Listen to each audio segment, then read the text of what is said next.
Hi everyone, in front of me I've got TCL 40R and let me share with you how to change video resolution on this device. So let's start with opening the camera app. Currently we are in the standard photo mode, however, if you want to you can change it to the video, if not you can simply enter the settings in the left corner.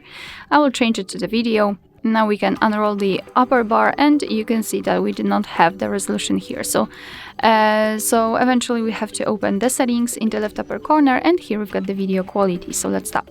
In this device we've got three different options, so 1080p, 720p and 480p. So just mark the option you'd like to use and it will be immediately applied. From now on, since you can see this video quality right here, your device will use it whilst recording a video. Alright, so that will be all. Thank you so much for watching. I hope that this video was helpful, and if it was, please hit the subscribe button and leave the thumbs up.